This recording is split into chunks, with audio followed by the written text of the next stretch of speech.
So, I met this guy a couple years ago, and I remember vividly my very first year being, I guess, involved or uh, introduced to drum and bugle corps was 1995. And I remember watching that broadcast on PBS over and over and over and over and over again. I remember the blue coats, and they had like literal blue coats and navy hats and the whole thing. And I remember this massive 6'7" trumpet player out there on the front line. And I just remember that sticking with me because, as we know, there aren't a lot of people of color that was doing drum and corps, especially during that time in '95. And I just remembered that, and that I didn't realize how much that impacted me until much later in the game when I became a performer and became a teacher in the DCI space. So fast forward to right before COVID, a good friend and mentor of mine, Frank Williams, was like, "Man, Spud, you got to meet Errick Prince." And I kept hearing his name in all of these different circles that I was in. And I remember having conversations with Ricardo, Ricardo Brown, who's up at UConn or UMass, UConn, and it was just like I just kept hearing his name, hearing his name. I was like, okay, so finally we got on the phone and start having some conversations and some dream building and all of the things he telling me that he had going on, and working with DCI and what he had going on with stats with US bands, and just like making sure that we are including our kids in all of the things and they're not getting left out. And I was like, yeah, whatever you need, I'm on board. And calls, whatever he calls, it's not even a question of whether I'm going to do it. It's just what day you need it done. I'm so proud of this guy and leading the charge and making sure that our kids are seen and included in all facets. He's a Renaissance man, doing choir, doing band, fine arts chair. He's assistant caption head with the Blue Devils Drum and Bugle Corps.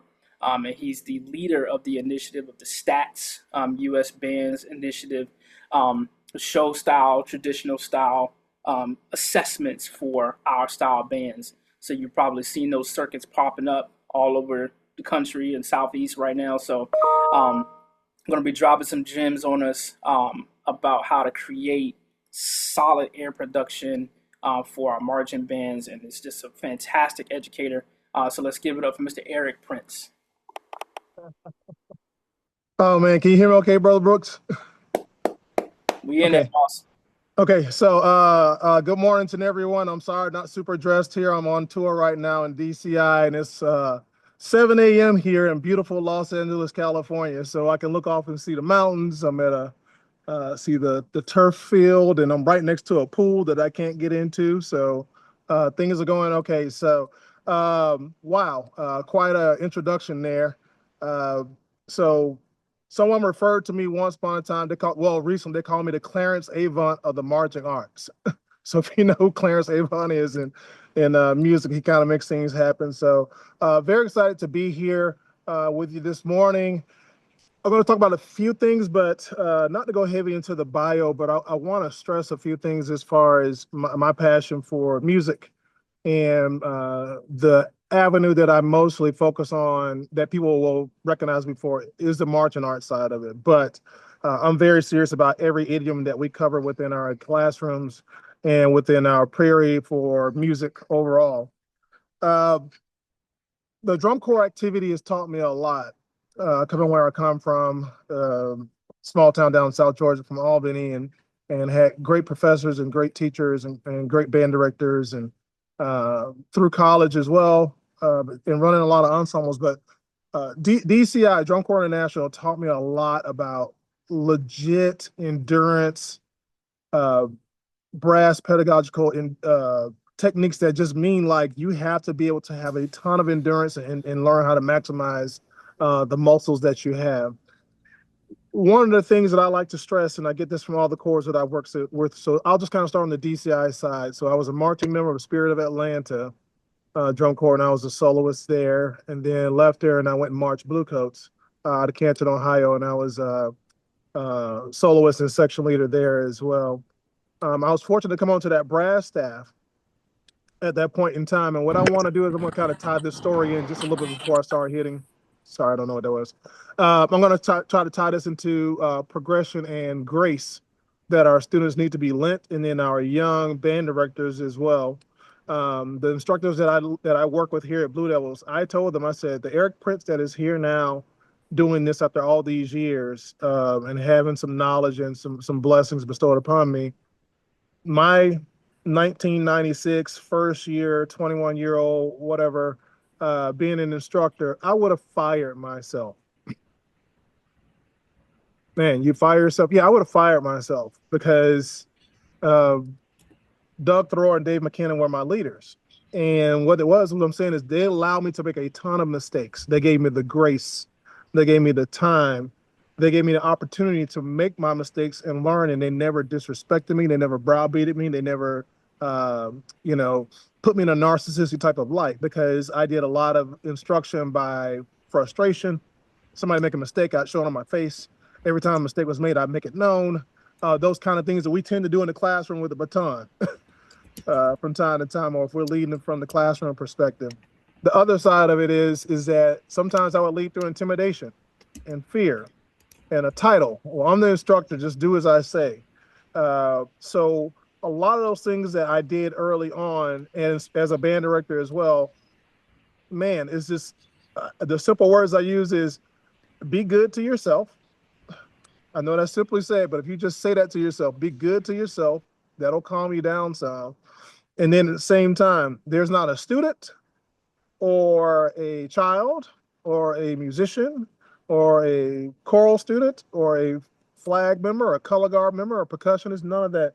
I can't think of one that got up in the morning, groomed themselves, cleaned themselves, left their home, came to your classroom and said, I'm going to be the worst student I can be today. They're going to make mistakes. They're going to make mistakes. So, moving on from that. So, today, I'm gonna talk about some oral shape and some airspeed things that we do. So my drum corps career, Spirit of Atlanta, Blue Coats, teaching Blue Coats, drum corps, being blessed to go on and teach the cadets at that time, the cadets of Bergen County. They've morphed through a lot of things. They no longer exist right now. Then I went on back to Blue Coats, taught some great years there. Went on back to Spirit of Atlanta. I ran a brass caption there.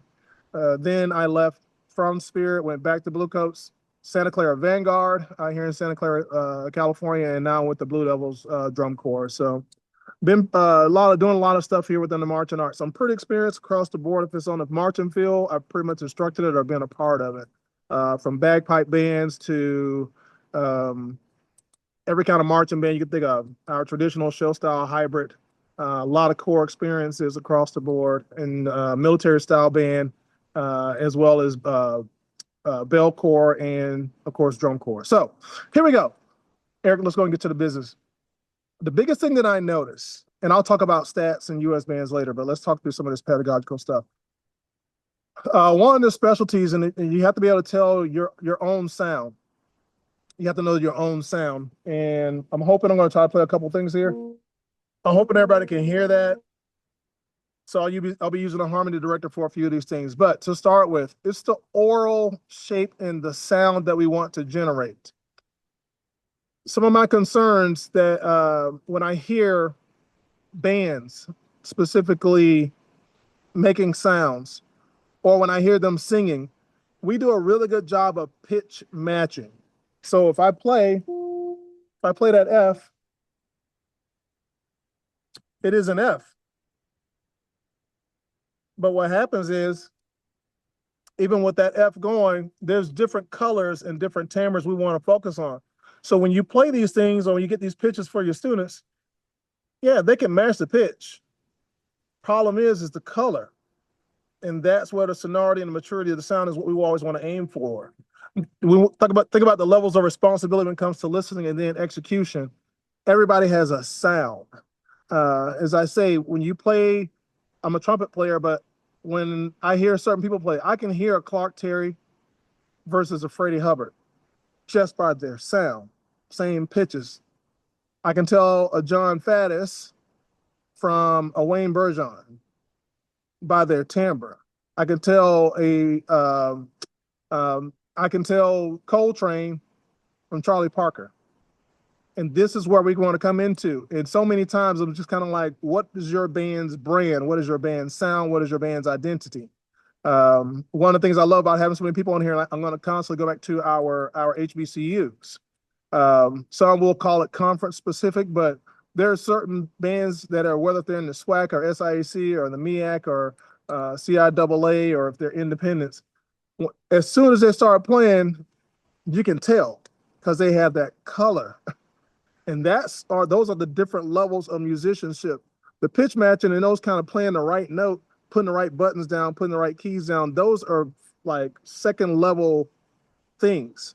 Once you start getting their ears more involved and trained, then that's when your ensemble start to get those real timbres and those colors and those orals. And it also helps, which is something you have to do, is when we start getting into these chords, what the pitch tendencies are. But we talk about it in degrees, but I'm going to talk through some syllables and some vowels that we use and that I like to use at work. That's almost the same thing as matching, instead of it always have to be keyboard driven. When you start talking about those sevens, those nines, those 4/3 suspensions, all those different things. So when we start, so I'm going to start with this F, and I'm just going to make a couple of sounds, or just a couple of sounds. So that's the F. I have it in my ear. We practice these things. I'll hum it. So I have it. So I'm going to make a sound. And that's my F.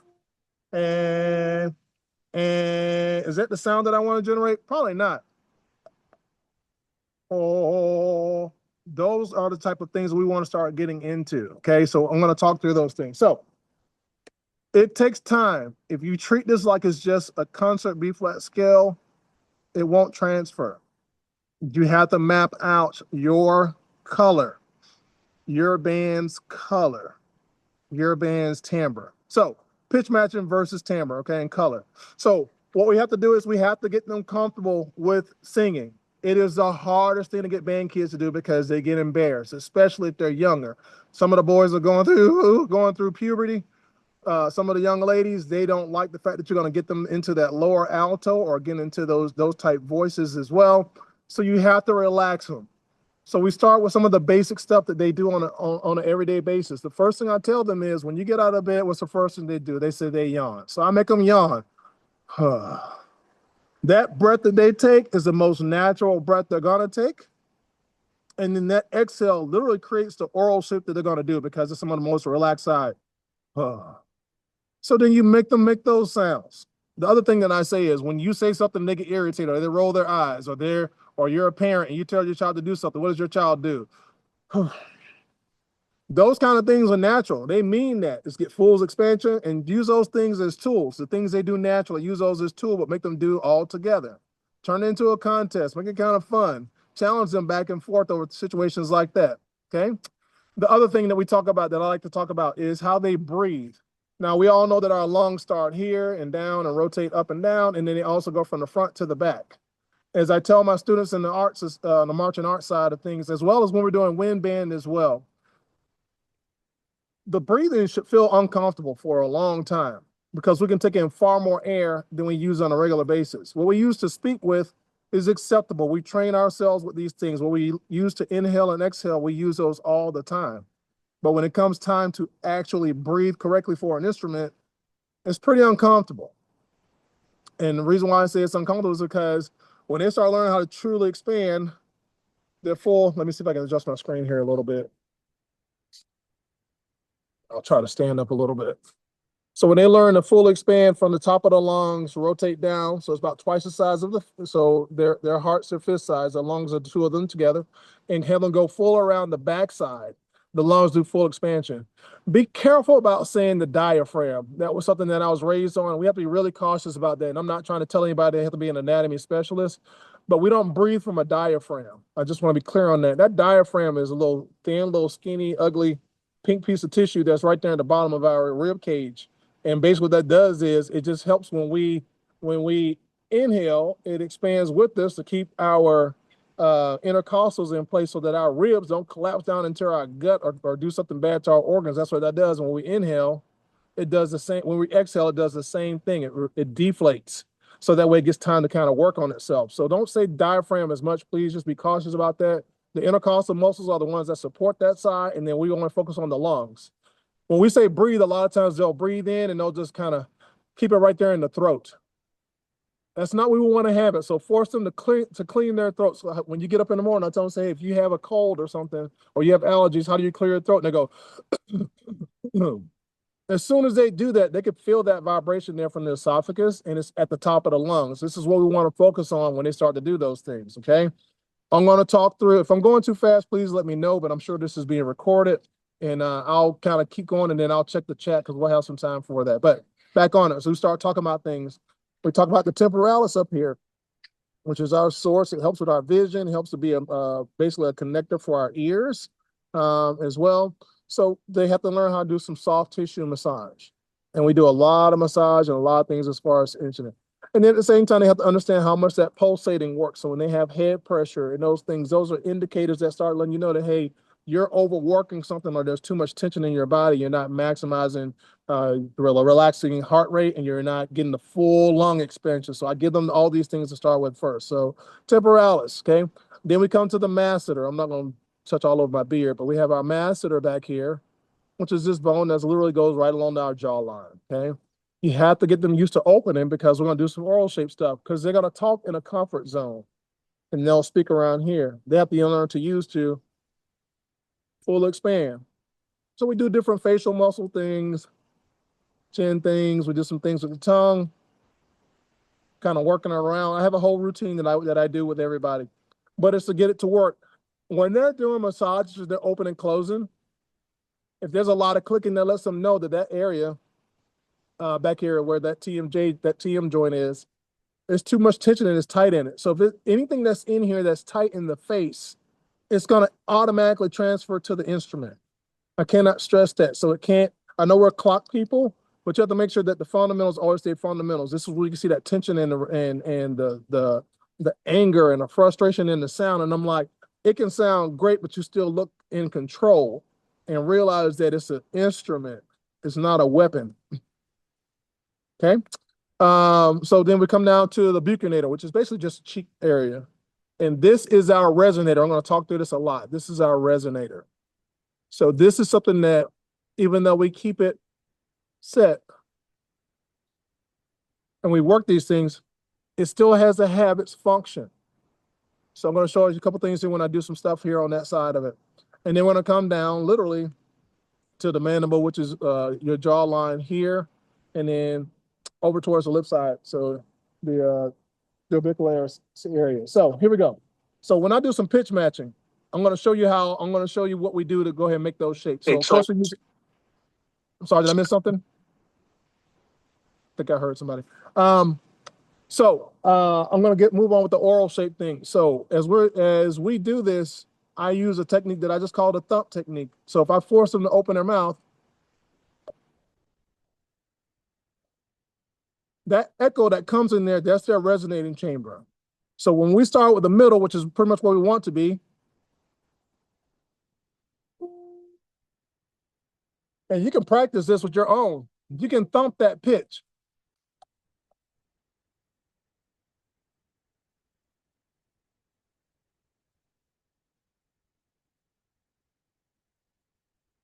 I'm thumping that F. I don't need to, but I do it for my students. So when they thump that F, they already have the shape. So we get ready to sing it. Oh, they can sing it. Get your students used to using this entire thing. It's more than just a wind passage area. So this is how we start doing it. It takes time, folks, but it works. It takes time. So getting them to open their mouths. Oh, they can have the pitch. They haven't forced one thing. Everything is relaxed here. It's already set. The air is working for itself. It's already coming from up and down. There's no tension, and they're just letting it work for them. These are techniques that work for us, for the drum corps side, for every side. choral teachers mastered this. I was always like, why is it that I go into a choral class and I hear a different, they're singing the same things, but I can't tell why we sound like this in band. This is where you start getting into timbre and color. Okay. Let me stop that one on the F. So the other side, just kind of going back, that oral side, they shouldn't be showing any teeth because if you make them sing, they're going to kind of be like, I don't want to see any teeth when we first start. Cover it. Make that face. Make that shape. Okay. About knuckle size, back where the molars are. It looks weird. Let them laugh at themselves. It's okay. It's an anxiety release thing. Make them turn to each other and laugh and giggle and all those things like that. It helps loosen up the face. Laughter gets their lungs going fully. Use your tools to make your students feel comfortable with. It's okay to look a little goofy. The world still continues. Okay. All right. Now here we go. The vowel shapes, vowel shapes, vowel shapes. A lot of times when I hear bands sing, and this drum corps do this too, they always sing ah, and da, ah and da. When we speak, we use different inflections and we use different parts of the sound wave.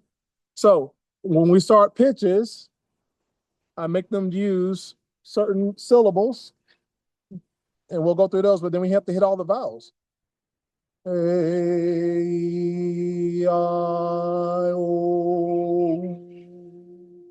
They have to sing all those things because when we use certain timbres, we don't always want to use the same one. It's just the easiest way to think about it is we articulate differently per what's written in the score. So a tenuto is going to be articulated different than a dot, then a staccato, then a staccato, then a marcato, a weighted accent, all those different things. So we have to learn how to use our different syllables to our vowel shapes to our advantage. So get used to doing those things. So making them sing on day and D and da and do and do. What those things do is it naturally measures it naturally shapes their tongues for them when they are, and depending upon where they are in the range and the tessitura. If I'm going to be up, if I'm just speaking just strictly from concert pitches, if I'm going to be from pretty much from, see here. So when I start getting up to my upper range, I'm not singing that on da. I'm going to sing that on the E syllable because it's more appropriate per the tessitura for where the instrument's going to be playing. It's almost like your falsetto, when you're trying to sing your falsetto. I'm going to be singing somewhere in the middle range. I'm going to use more of an A. It's more of an So we want to make sure we're getting down low. So when we start doing those things, make sure they're appropriate and then have them sing. And then I'm telling you, the solfege, make them do it. It's helping them sing on their own. Make the solfege be a part, and you do the minors as well as we're getting through those things. So it takes time, but you have to plan it out. You have to plan it out and work it, but get those solfeges in there. You have to keep these things interesting for them as well. Make them sing kindergarten rhymes. All those are literally solfege written. The ABCs and happy birthday and all those different things like that. Make it more of a fun thing for them as they're doing sounds and moving around per the range, okay? Let's see. Oh, now the consonants. Consonants are used the same as articulations, but we can't constantly use D syllable. D is a comfortable one, and that's how a lot of us are taught. Breathe da, or play da. And that's okay, but use different syllables. So if I'm going to be singing something that's going to be a little bit more staccato or short length or just initiation, I'll use a D syllable. Yeah. But I also teach my students that as we start to get higher, I'd use it when I was like a piccolo playing. As I start to get higher, I make them sing they have to play certain things and sing certain things on a T syllable or T syllable or ta or to syllable. Okay. Another one that I like to use as we use this, and I use these in tenuto markings or slower tempo, like your ballads, your chorales, a lot of those harmonic things we want to play just to get the sonorous of sound. A lot of times their articulations don't match the vowel shapes and don't match the sound and don't match the color and the timbre that you want to generate. So I teach just like we teach them like, hey, everything is light, stroke, and reverse on these sides of things. What I make sure they do is when we speak, I'm a Southerner, so I tend to drag out my consonants and shape my vowels. Doesn't work on the wind instrument unless you're doing slow, whiny stuff. So I make them use syllables like ma and fa and da. Those force the tongue to actually stroke appropriately and get out of the way. If they speak certain ways, this is why we do it. So just like when we start with the syllables. So all that the syllable is the consonant, and the consonant is like the articulation. The vowel is the same as the sustain. So when we're singing do, I don't want them saying do, because what that does is that shapes it and that automatically impacts the intonation. That's not a straight air stream. They have to drop the articulation fast. Do, do. R is great, especially for us Southerners, because we want to drag it out, get that diphthong and all those different things in there. Re, re, re. They have to get those. I call them eyes of God, drop the chin down, re, re. Those are like your articulations. Me, me, not me, me. They have to learn to be more precise because the further art that they are is simple science.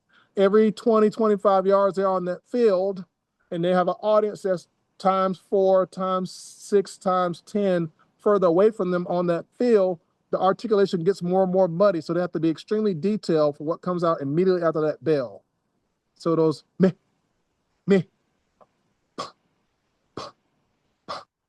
so, so, so. They have to articulate those things that way. So get that into your program. Those things help tremendously. That way, when they start singing, they are actually doing things the correct way instead of just going through the motions, okay? Don't have them cover up their ears, don't, but just make sure they understand that the ears are back here and the sound goes this way. Duh, Prince, we already know that. But if they're trying to catch the pitch, and sometimes when they catch it, they let their ear adjust to it, and then the pitch tends to go flatter because they're like, well, I have the pitch. Are you supporting it the way that it needs to go? And here's another thing that I do as well when I tell them, we treat it like this, like cheerleaders with a megaphone, or some of you banders that use a megaphone. We use a megaphone and we don't want the sound to go this way. The sound does go this way, but sound orally, we want to think about a reverse megaphone. We want them to have the oral shape, and everything comes from down here. Nothing's generated here. This is the last phase that comes out through the face here. So I hope that makes sense. So sometimes you have to do this for them, and you have to do this, and then remind them that we want to get further back there with that oral shape and that relaxation from that reverse megaphone, okay? So we talked through that, we talked through that, and we talked through consonants as well. Let's move on to wind speed here. And then I'm gonna go into airspeed. Yep, we're still doing good on time. Airspeed and dynamics. So this is a great tool that we use here at Blue Devils. A lot of folks use them as well. It's called Lung Trainer. I learned this technique a long time ago when I marched. We used to use these balloons. Freddie Martin, who's the director emeritus and creator of Spirit of Atlanta, when I marched under him, we used to use balloons a lot for the resistance, and that's great. We have some folks now who last couple of years created this thing called lung trainers.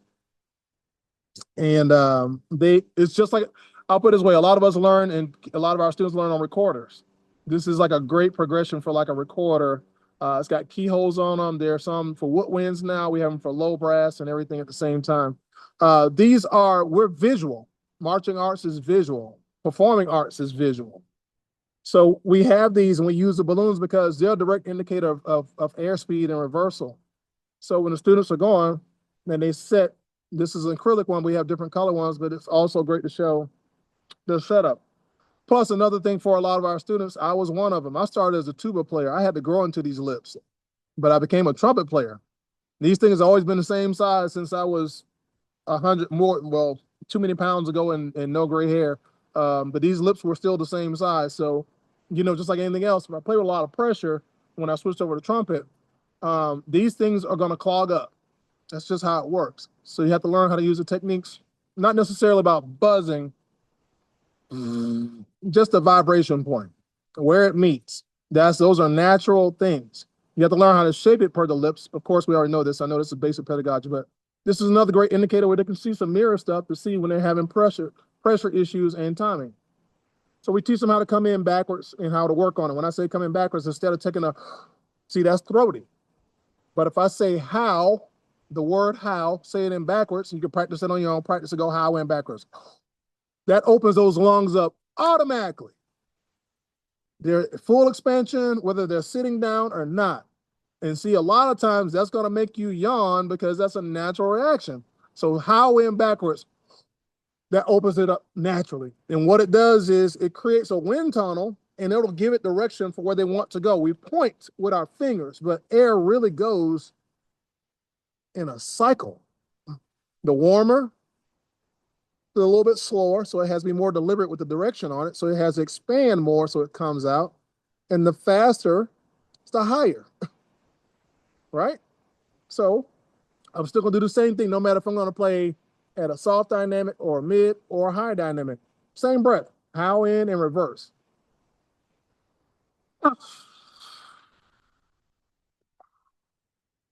I didn't force myself. I didn't raise my shoulders. I didn't take my elbows and shove them into my rib cage. I didn't make this big dramatic anything. The fundamental is the fundamental. No matter what I'm doing, I'm sitting up with good posture. I'm going to send my sound all the way over to that car that's about 270 feet away from me. And my sound is going to go right there immediately. I see where I'm going to go. I'm going to stay relaxed, the same breath with my high and backward. I just sent my sound over across the street, across a football stadium. You didn't see me do any of this. You didn't see me do any. You didn't see me like. I love the theatrics of it. Is that the sound that if I turn the sound down and I saw this from a band, or I saw instantly, I'm like, I don't think I want to hear that sound. Because no matter what I'm doing, the engineers that are far smarter than me and the ancestors that are far better than me that would take a ram's horn and learn how to carve it up or an elephant's tusk, somehow they figure out the physics and the science of it. And the people that are at Conn-Selmer and Yamaha and DEG, and they're far smarter than me. And I've sat next to some trumpet players that can literally blow this place to pieces, and I never sit next to them and they go, my man, my man that, just, if you ever play with Wynton Marsalis, if you sit next to Wynton Marsalis on a trumpet stand, my man can go from 5 Fs to a pianissimo and he's still smooth as cool as butter. He doesn't sweat on the stand. So I'm telling you this just because I'm like, I know it's part of our culture, but are you going to treat that the same way how you do when you put them in the concert setting? When you put them in a jazz band setting? Sorry, I think somebody jumped on. I'm sorry. So anyway, but those are sounds that have to be generated, and I'm telling you this. I'm not trying to lecture you. I'm just telling you the physics. You can get upset with me, folks, but it works. That's what I'm telling you. So being able to do these things are things we want to use. So Long Trainers, like I said, a great tool. I'm not trying to endorse them. I just tell you it's a product that works. So when we do these things,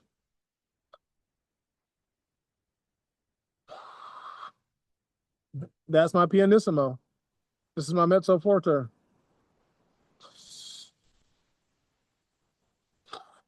This is my fortissimo.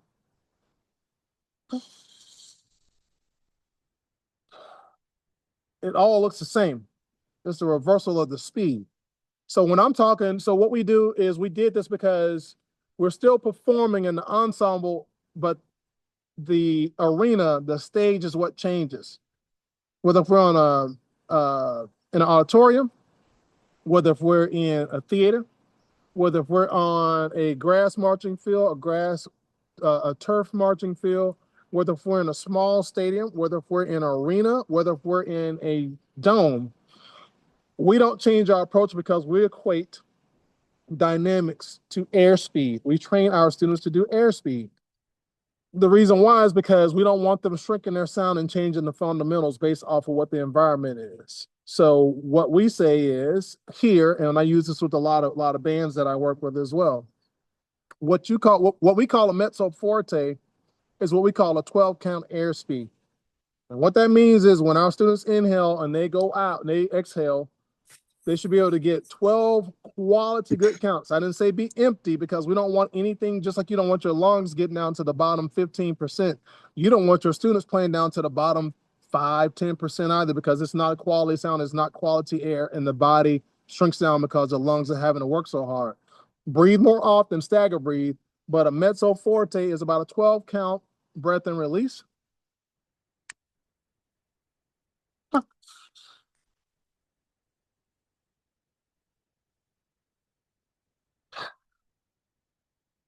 See how relaxed I am when I release? I didn't go. That's a poor quality breath. I have direction and focus with it. And also when I release, I don't taper. I want my ring, just like you want the sound, I want my sound to release up and out. So the quality of the chord is heard up. If it goes flat at any time, it diminishes what I'm trying to achieve from finishing. It's like having a run-on sentence. So you're having a conversation and you're doing comma splices. It's poor punctuation. When you finish a statement, it should finish with a correct punctuation. Your students have to do the same thing when they're playing. A forte is an 8 count on one of these. Okay. A fortissimo is a 6. 3 F's is a 4. And I'm not trying to be braggadocious. We have a lot of great instructors, but I will tell you, if you come sit in front of that Blue Devils horn line, and I hope you can at some point, if you catch us in Atlanta or if you catch us in Murfreesboro or while we're going to be in Texas or heading up to or in Atlanta, I'm sorry, Georgia or North Carolina, I implore you, I want you to come sit in front of the horn line. And then when we play what we call 6 count air, a fortissimo, I marvel at the sound that we generate. And it's because we start with these singing things, we believe these. Our piano is our 16 count. So basically, like every 4 counts is how we work those things. And that way, our students are trained. Like, okay, hey, we're in a smaller venue, so we have to shrink our sound. No, we don't. Our mezzo forte is our mezzo forte. 12 count air is 12 count air. Okay. Another thing outside of that, your mouthpieces, just for breathing purposes, we always have them do these things. I hope they keep them clean and sanitized. I hope they do. But when they're doing these things, some of the things we do to make them have relaxed sound and air is we make them wrap their lips around.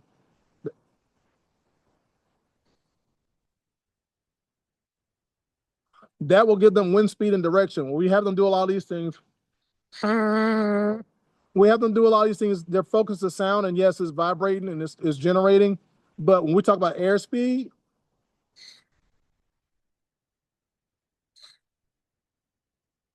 how's it doing? Use the full metal. Have them move air, pieces off to the side. When wind players are doing these things, make them do finger exercises, make them do arpeggiated exercises for their airflow and things like that at the same time, okay? Another thing we do is we take slides out, main tuning slides, and turn them and rotate them. Do this thing called foghorns. Well, we make them blow through the lead pipes and make sure everything goes correctly through those things, using the horns correctly. Not necessarily with trombone players. Trombone players probably gonna be more the taking and going over just the start of the lead pipe. But there's different tools that we use. Okay. Same thing we do vibrations when we do the foghorn, where they make vibrating sounds without the main slide in. Another one for finger accuracy when you have timing things. Learn how to do hand exercises with that pinky's discipline when they're holding the instrument. Okay, we don't want to do the cheater key or octave key that I call it, where they take that pinky and and start working on that dental work. It doesn't help you play any better. If anything, it restricts it more. Okay. Um, Whistles. Make your students whistle. It fixes tongue shape. If you play lead, if you're a lead trumpet player or a screamer, whatever title you like to use, you understand there's a certain point when we get with the airspeed and where the tongue shape is, and we can whistle, and the tongue makes that shape, and that's what gives us the range. Not from taking a brass instrument, which is metal, and shoving it up against a meat. Metal always wins. Metal always wins. So taking it and shove it further into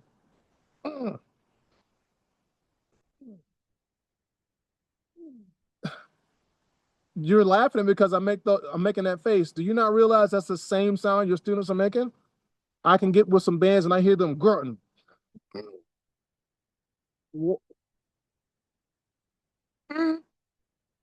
What's the difference? It's up to you. You can take the information or not, but I'm just telling you, smarter, smarter. The metal always wins against skin, and it just always does. Okay. Let's see. Valve caps. Sorry. Articulate things that are there. Have them loosen up the valve caps and do those things with a tempo together, and that will you'll be able to hear if it's clear or not.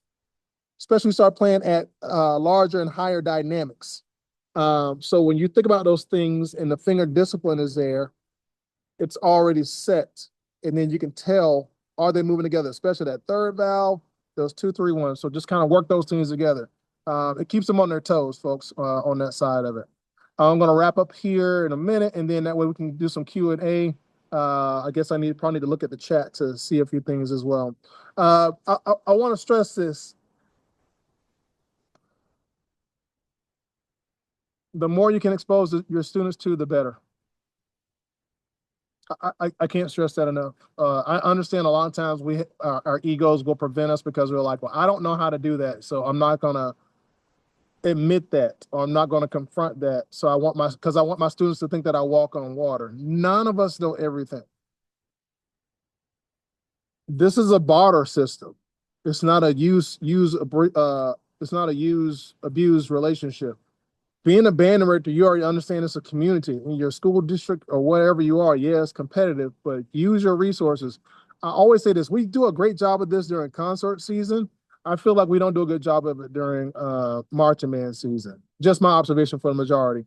I know people and myself when it's time for concert season. Sorry. Okay.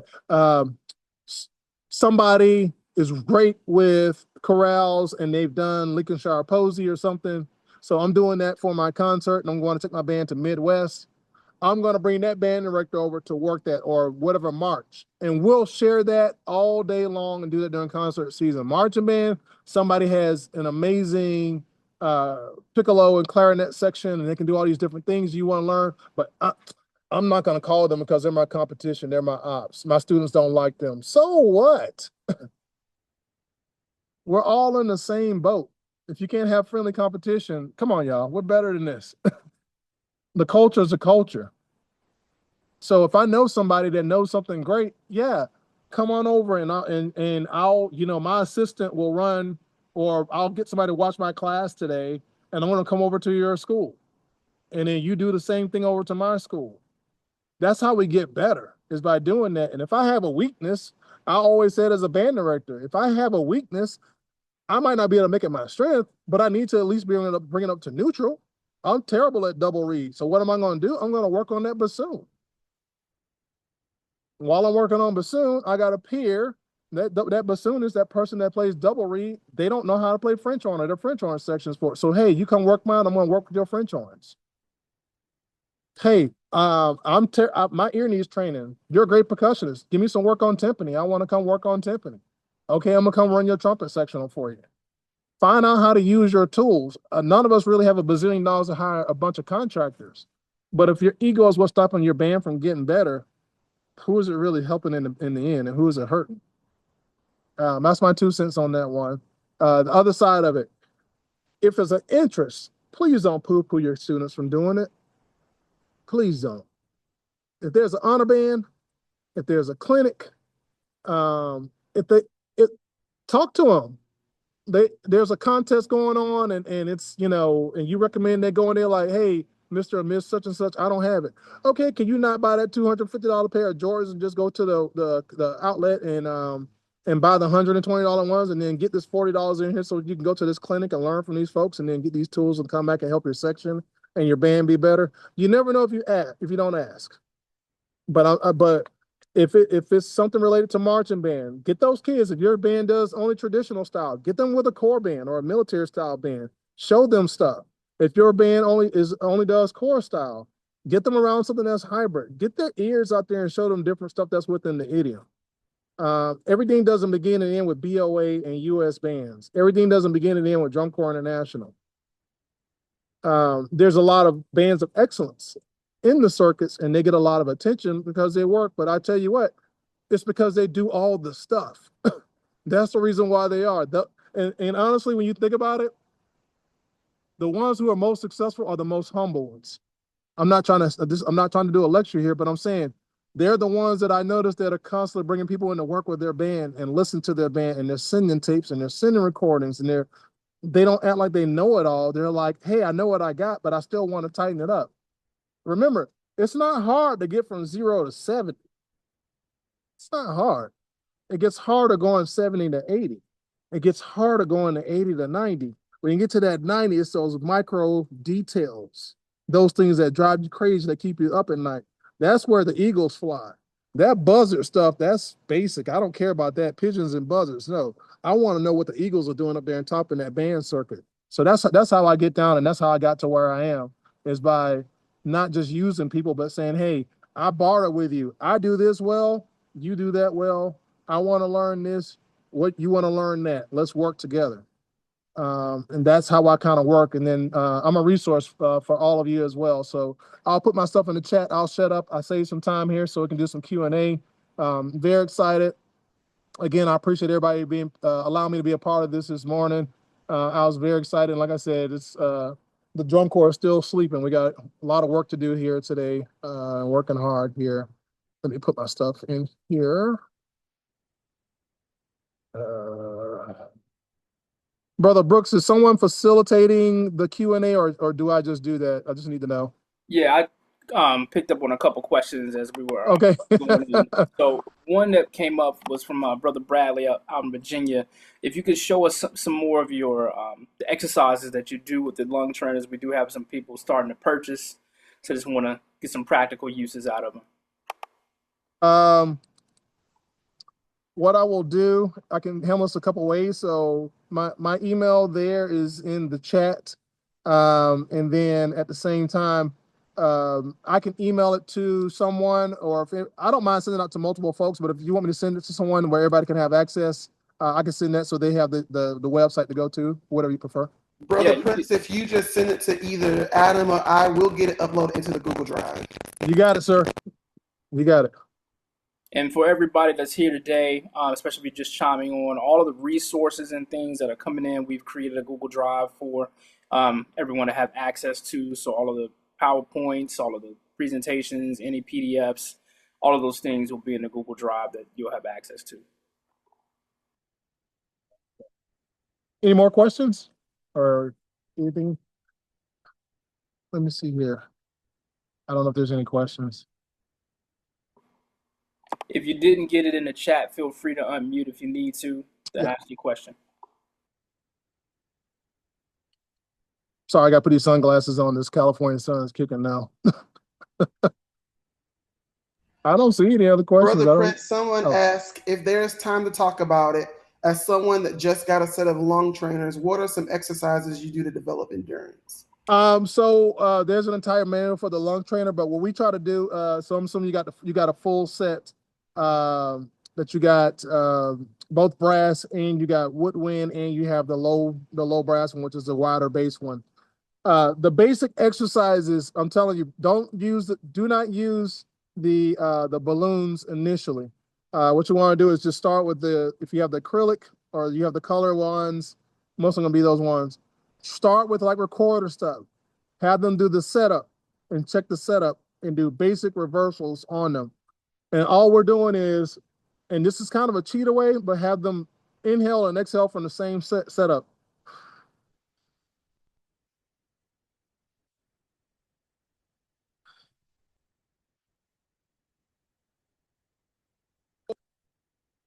We're not changing any setup. We're keeping everything relaxed there. So if I can inhale the same way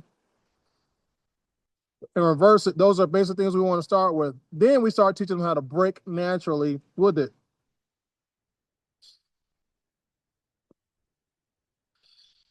Then experiment with some airspeed things and kind of set it from a 0 to a 10.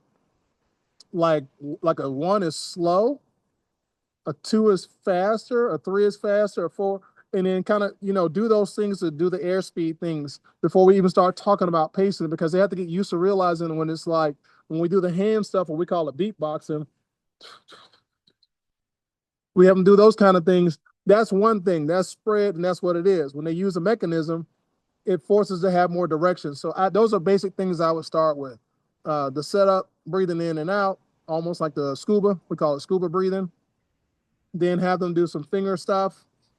And then, like I said, have them do the air speeds, 0 through 10.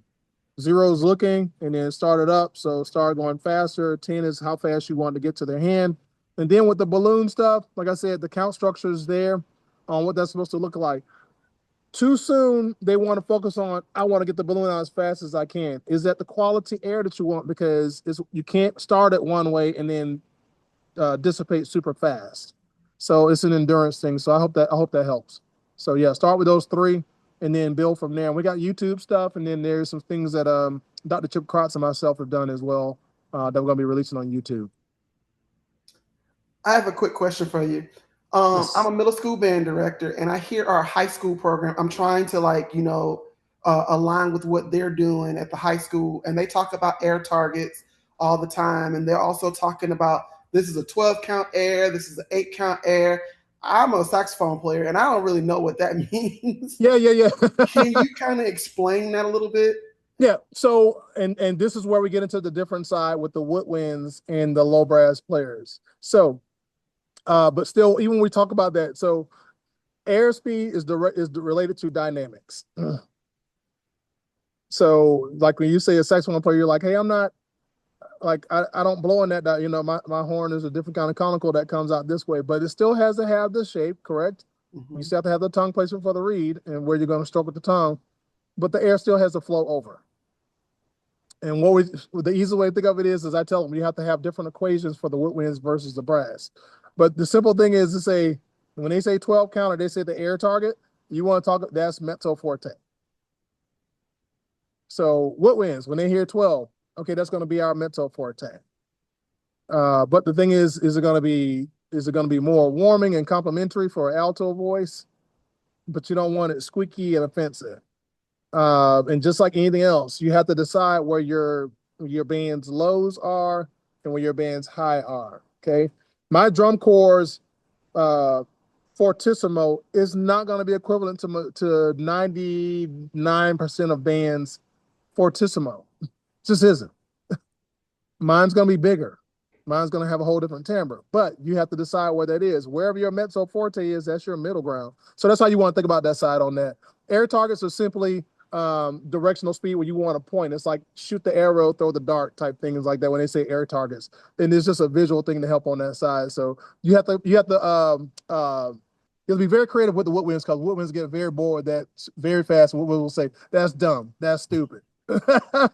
I know woodwinds, so you have to kind of find something to offset that to kind of say that's their yin, so our yang equals this. So when they start talking air targets, you can talk about, I always say it's finger dexterity for woodwind players for me always. Alternate fingers. Like, hey, when they say this, instead of focusing on that, I want you to do the primary, then do the alternate finger.